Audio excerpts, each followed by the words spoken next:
message oyo ezalaki nakenda kopesa bakonzi message oyo nazozongela nazobake babongisa mosa babakisela biso sécurité na niveau ya bandana. Amis de CongoFrance.com, merci beaucoup pour votre disponibilité dans cette émission Actualité à la Une présentée par M. Didi Gitumba Mbalasima Tolobela Kibino sur affaire ya refoulement ya bana oyo basokisaki bango pas M. Makese Tolobela Kibino sur makambo oyo soleka na Uvira Tolobela Kibino pe makambo oyo tomonaki ya oyo babetaki baagresaki M. Zoro Mabia la bon poto au Azakana Suisse, mais l'autre bino insécurité totale où est la carte à Kinshasa. Et ça vraiment très grave. Bino batmoso qui ne Kinshasa, bon ça l'a vraiment ékengé parce que ba prisonnier oyo ba kimaki boyebi oyo ba kimaki na prison ya Makala ba komi ko opérer ba komi ko sala ba opération na bango oyo eza vraiment opération beaucoup ya vol na ya tuerie ya bandeko na bango ba congolais to kochela bino image wana depuis le 19 décembre 2016 Alexis Tamwamba azali ministre de la justice et garde des sceaux na kati ya RDC, mais rien ne va, rien ne marche malgré ba prisonniers wana ba kima. Jamais ministre Alexis Tamwamba a tikala co-démissionner, mais les lots c'est trop difficile.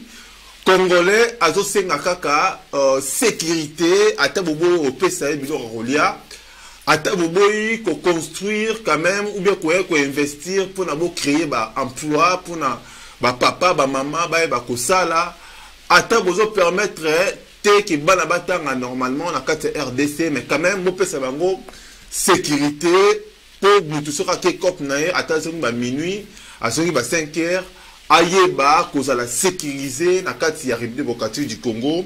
Mais c'est vraiment regrettable comme on a, na kati ya un pays qui est la République démocratique du Congo, sécurité exacte, ministre Alexis Tamwamba à l'Obinini. Voilà, André Kimuta, gouverneur, il y a Kinshasa à l'Obinini. C'est sûr que nous avons même dans image que sécurité exacte, gouvernement et c'est le vélo comme André Kimbuta, il y a des gouverneurs, il y a Kinshasa, pour sécuriser les Congolais, il faut qu'on en parle. Mais tu retires une vidéo où les Congolais vont se faire sécurité, sécurité, parce que sécurité dans la ville de Kinshasa, exacte, tout ça na commune ya Bandalungwa, bino batu, bofani na Bandalungwa, ou bien boyebi, commune wana ya Bandalungwa, bota la ndenge, insécurité, et ça makasi, la République démocratique de Congo, on la bino image, merci. Insécurité, ça makasi. Tu vivre boiti journée. Nous sommes besoin qui misa, na sécurité bo qui misa. Hein, vous avez même conscient. Vous avez conscient na bateau bacha bino wana. Boki la banga tama ne fils kamke ata bino mo binganga ata formé moi na à la saranyo sauté atra la mosko bino mo kwa bo l'accès sur le côté dans la ville la capitale ya Kinshasa. On est de la République démocratique du Congo, précisément la ville de Kinshasa, place où Makambunios ba continuer sur ba fandi mais tant est au vivre on est dans la province Moussous ba kontamboka ba renforcer sécurité. Vraiment, na Boutou, vraiment, ma beza makasi vraiment la sécurité. Au bureau, tu as fête samedi soir, aux 2h, 3h, ça, qui t'a transport. Tu as au côté, tu as venu, tu as matinée, moi, ma jeune, ma vendu, ba kangio, ba botolo, ba téléphone, ba botolo, ba mongo, en tout cas, vraiment, et ça l'a vraiment bien été, ça l'a, et ça, ça image à Bandal, et ça, image à quartier, vraiment, et ça a plaisir, et ça l'a bien s'émoter. En tout cas. Si vous avez des soldats, tu éviter. En tout cas, c'est banaté parce que c'est en civil.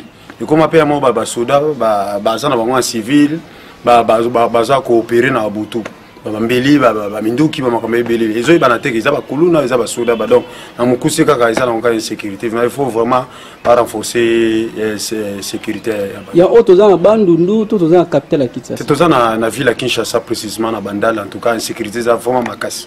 Ma casse à partir de Boutou à 2h, 3h. Donc, soki oza na téléphone mbongo en tout cas il faut vraiment kende soki eza te vraiment il faut bapanzo motu est-ce que otamona carte no lakisi policier na butu carte kutu elobi nango eloko moko tu te ozana batunaka kutu va carte te carte wana kutu yango formalité donc batunaka yango carte te nini te bango baza na besoin kaka ntango bakoyaka wana bano monsieur présentez-vous ntango ningo so savane pas batio boko na bapoche batango so batrake yo babuzi oyo surtout ozalaki nango soki oza na eloko te mbamoko ale babeti yo ntango so molangi soki nini en tout cas vraiment dans la ville akiti asa na biso bakonza mboka baolanda vraiment koloba nini eloko wana osenga bakonza mboka barenforcer vraiment sécurité vraiment ville soki sécurité ezali en tout cas esengo te même ata mopaya moya na mboka eza te mpo ainvestir banimani parce que azobanga mais so azali même ata boutique na ye so azali même magasin na ye so azali même ata supermarché na ye bakokotela bango banini donc basoda bazalaka mpona bandako bakonzi te batala même ata biso kotu bato bacité bakasavo banini donc basifo basala même ata basoda ndenge ezala na kala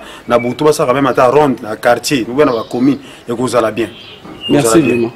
Tomoni oboye na bapota boezani.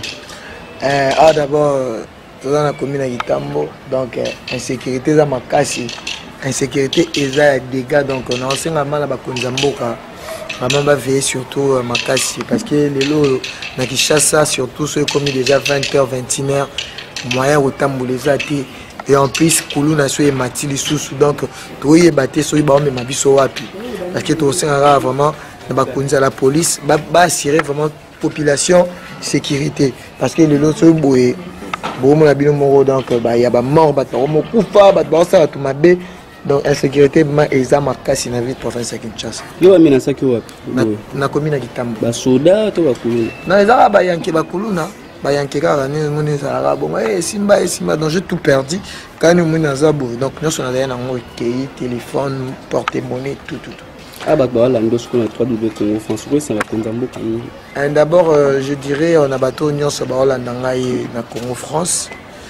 D'abord, l'État na biso congolais ils a vraiment un moyen insuffisant et surtout parce que les policiers bazana pour combattre la population, combattre la biso, mais biso to comment on dirait, to mi le roi bana bitiki on dit to za na bateau, to dit to na bateau, on dit to na bateau bakoki ko kota la bisoté mais la police ezali yo bika lelo komi ata ozobelela tozobelela la police oza kuna yati abanga msu bato na bana arme bana ni mais vraiment biso ba congolais ba assurer les biso vraiment sécurité to tambola bien na nga pe étranger te na mona mboka na nga ni camerounais mais ta déjà ba osalanga bongo camerounais to nigérien ba osalende ni taranga mona mboka donc ba osasanga sans kutu oyeba donc sans kutu tala kutu te ndeko na biso congolais rien ba osasanga donc insécurité dans ma casse, la ville province de Kinshasa, donc rien à dire. Merci vraiment. Merci.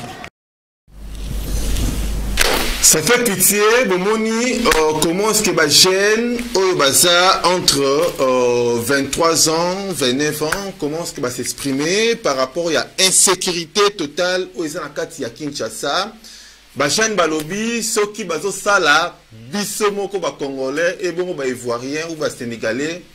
Oyo bazoya a na kati ya Kinshasa bakosala bango ndenge nini phrase wana esali ngai choc et déranger ngai vraiment komona ba jeune bilenge mibali boye oyo bazosenga eloko moko te bazosenga kaka sécurité nde tomoni moko bakati ye na bakuluna parce que to ya kibanditisme ya bakuluna emati makasi na kati ya RDC vraiment ceux qui bino ba congolais ba kondi o boza na pouvoir bozo kabiso bo pesa ba congolais bo sécuriser ba congolais parce que eza élément moko primordial la sécurité c'est très important na vie ya ba humain na vie ya ba congolais parce que ata élection et salamité ndenge bolobi ki élection na République démocratique du Congo et ko salema kaka tina 2019 mais quand même vous sécurisez ba congolais ata bato basa na province ya ville ya Kinshasa bato senga vraiment que non sécurité et ça là qui sujet na biso ya lelo sur la sécurité na kisibino comment est-ce que ba congolais baso senga sécurité et ça là parce que kuluna emati ba prisonnier oyo ba bimaki na tangu na évasion il y a né mon semi bazo profiter les lots ko boto la batu ba téléphone ko yiba ko kata ba machette ngamoko na saraka victime balinga bakata nga machette na saraka na Kinshasa et voilà nazo dénoncer batuana et puis tozo senga na ba André Kimbuta ba gouverneur André Kimbuta ministre de la justice Alexis Tamemwamba ceux qui bosso yo kabiso batu ya diaspora oyo kabiso batu ya média batu ya congofrance.com bo sécuriser ba congolais au baza sur place na kata Kinshasa et ça vraiment très important parce que oyo koyola ba congolais wana bino batu boko foot yango parce que vous êtes obligé à sécuriser parce que vous ndima mandat oyo besoin ya kozala gouverneur ya kozala ministre bo gira devant peuple congolais qui est beaucoup sécurisé ba congolais mais voilà jusque là ba congolais baza toujours pas sécurisé ça fait mal. Merci Nabino Badboula Kibiso na katia congofrance.com. C'était M. Didi Dipumba dans cette émission actualité à la in c'est l'une il y a ba actualité oyo to joli bino pour nous informer bino restez branchés na katia congofrance.com. Merci beaucoup à Junior Bookson Bukasa les managers du site congofrance.com. Merci à Rifin Kota japonais de Shininda Olandi Biso Ogishagi na Saint-Etienne. Merci aussi na Gif Noir à Fandé na Paris et merci na Bino Batou bon s'abonner ebele na chaîne na biso ya YouTube pour na besoin ba différentes vidéos na biso auto ba ko proposer bino sur actualité sur ba éléments surtout d'actualité aux autres concernés bino ba congolais restez branchés na kata congofrance.com vous ne serez jamais déçus. C'est M. Didi Dipumba. Au revoir, à la prochaine.